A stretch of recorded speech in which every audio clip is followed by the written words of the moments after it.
మరి ఏమవుతుందంటే మరి ఇది ఇంతకుముందు గత పరిపాలకులు మరి ఇది పెండింగ్ బిల్స్ పెట్టిపోయారు, 8 లక్షలు పెట్టిపోయారని చెప్పి వాళ్ళ మీద మొత్తుకోవడం తప్ప మరి ఉద్యోగులకు ఇవ్వాలని చెప్పి ఆయనకు ఏమాత్రం కూడా విశ్వసనీయత లేకుండా ఇవ్వాలని అనుకోని ఇవ్వచ్చు. పెద్ద కష్టం కాదు. మనం ఎన్ని పెండింగ్ బిల్స్ ఉన్నా కూడా ఇవ్వచ్చు. ఎందుకంటే ఈ మధ్యన మనకు 100 రోజులలో 6,000 కోట్లు ఇస్తానన్నాడు, ఇచ్చిండు. మరి దాంతో అయిపోతుందా? కాలే. పెండింగ్ బిల్స్ మాత్రమే అంటే రిటైర్ అయిన వాళ్ళకి మాత్రమే వచ్చి, కానీ అది కూడా కంప్లీట్ కాలేదు. ఇంకా రిటైర్ అయిన వాళ్ళకి కూడా ఇంకా రావాల్సిన చాలా ఉన్నాయి.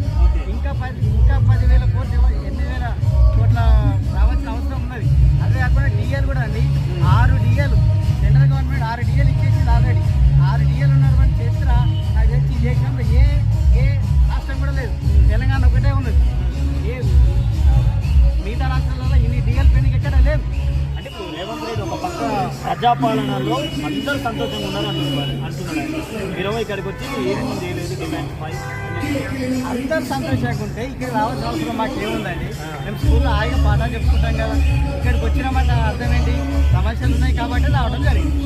ఈ సమస్యలు అన్ని త్వరగా తీసుకుంటే బాగుంటుంది. లేదంటే నెక్స్ట్ సెప్టెంబర్ 10వ తారీఖు మహాధర్నా ఉన్నది. మామూలు ధర్నా కాదు అది.